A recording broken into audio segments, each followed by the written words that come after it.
ऐसा पक्का विश्वास समझें कि हम लोग अत्यंत अत्यंत सौभाग्यशाली हैं जो इस कालखंड में उत्पन्न हुए हैं, जो साक्षात भगवत स्वरूप परम पूज्य बाबा महाराज का प्रत्यक्ष दर्शन कर रहे हैं।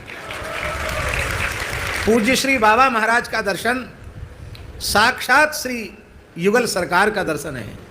पूज्य बाबा का दर्शन श्री राधा रानी का दर्शन है। पूज्य बाबा का दर्शन श्याम सुंदर का दर्शन है। पूज्य बाबा का दर्शन समस्त ब्रज के रसिकाचार्यों का दर्शन है। पूज्य बाबा का दर्शन 84 कोस ब्रजमंडल का दर्शन है।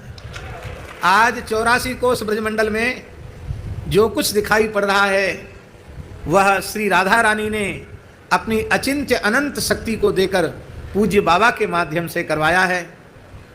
ब्रज की संस्कारों की रक्षा, ब्रज की संस्कृति की रक्षा, ब्रज के तीर्थों की कुंड सरोवरों की रक्षा और गो सेवा गो रक्षा का भी जितना बड़ा कार्य राधा रानी ने पूज्य बाबा के माध्यम से कराया है वह संपूर्ण भारतवर्ष में अद्वितीय है।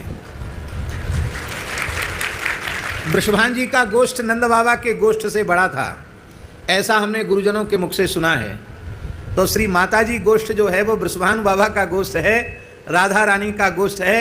और हम समझते हैं इतनी बड़ी संख्या में, लगभग 1 लाख के निकट गोवंश पहुंचने वाला है, इतनी बड़ी संख्या में एक स्थान पर पूज्या गो माताओं का मंगलमय दर्शन श्री माताजी गोधाम में ही हम लोगों को प्राप्त होता है। बालक के ऊपर तो पूज्य बाबा महाराज की अतिशय कृपा है। हमारे तो पूज्य बाबा माता पिता गुरु भगवान सब कुछ हैं। पूज्य बाबा संत हमारे माता पिता हैं, संत ही भाई बंधु, सब कुछ पूज्य बाबा हैं। हम बाबा के बालक हैं और श्री नृसिंह भगवान से हम यही प्रार्थना करते हैं कि बाबा अनंत काल तक हम लोगों के मध्य प्रसन्न और स्वस्थ विराजे रहें, हम लोगों को कभी बाबा के वियोग की अनुभूति न करनी पड़े।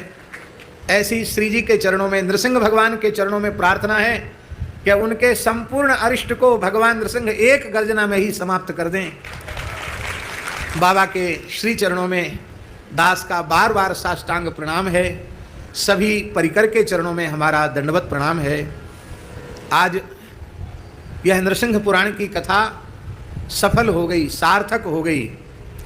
जो पूज्य बाबा कृपा करके पधारे